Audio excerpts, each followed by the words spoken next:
El Evangelio de San Lucas, en el capítulo 4, el Señor Jesucristo toma el libro de Isaías, el libro del profeta Isaías, y lee la porción que dice: el Espíritu del Señor está sobre mí, por cuanto me ha ungido para dar buenas nuevas a los pobres. Me ha enviado a sanar a los quebrantados de corazón, a pregonar libertad a los cautivos y vista a los ciegos, a poner en libertad a los oprimidos, a predicar el año agradable del Señor. Estas palabras, leídas en el contexto de la sinagoga en Nazaret, constituyen virtualmente la apertura del ministerio de Jesús en su tierra, la tierra de Israel, cuando hacía ya entrada pública a su labor. Y este pasaje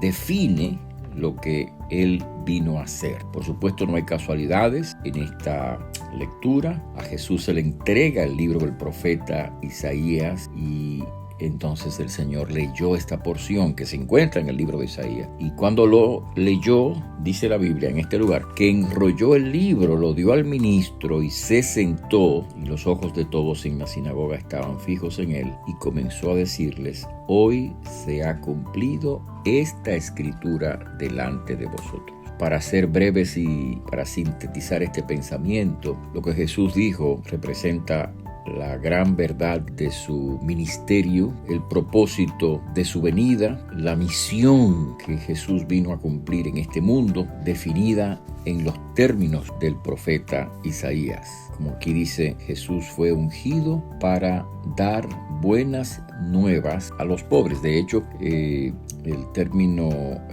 Cristo es un término griego, una palabra griega que significa ungido. El ungido, y es la expresión griega del término Mesías en el Antiguo Testamento, que hace referencia justamente a ese ungido que vendría al mundo para obrar la acción, la obra salvadora del Señor.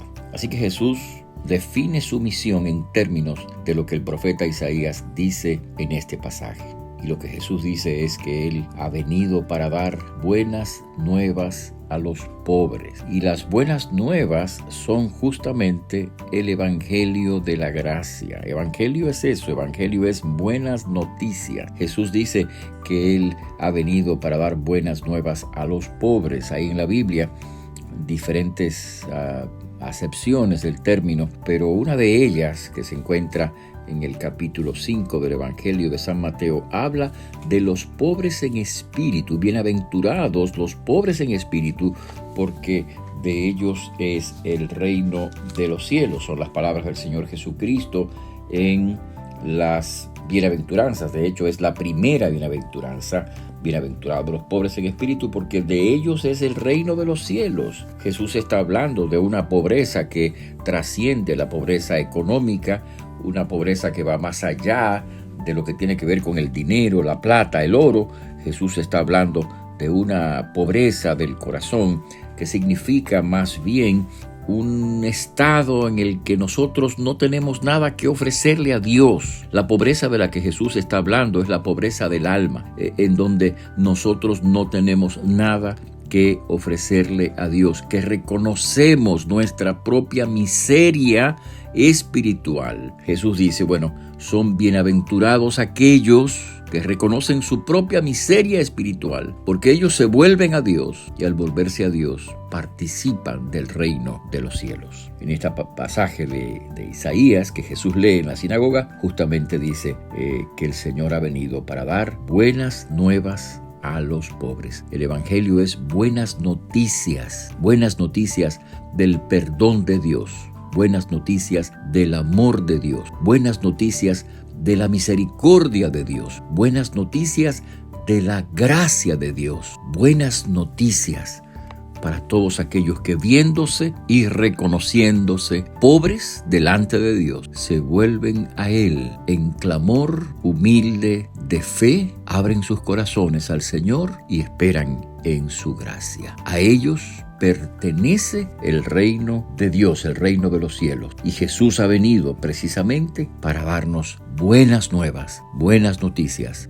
No tienes que vivir en la miseria espiritual de tu alma. Ahora puedes regresar al Señor sobre tus pasos, volverte a Dios y participar de la mayor riqueza, la riqueza del reino de Dios, de la gracia de Dios, del perdón de Dios, del amor de Dios, de la comunión con Dios. Que el Señor nos permita poder participar de esa comunión, de esa relación personal con Él, a través de aquel que ha sido ungido para dar buenas nuevas a los pobres. Que Dios te bendiga. Te habló el pastor Freddy Noble, pastor de la Primera Iglesia Bautista Hispana de Manhattan. Dios te bendiga.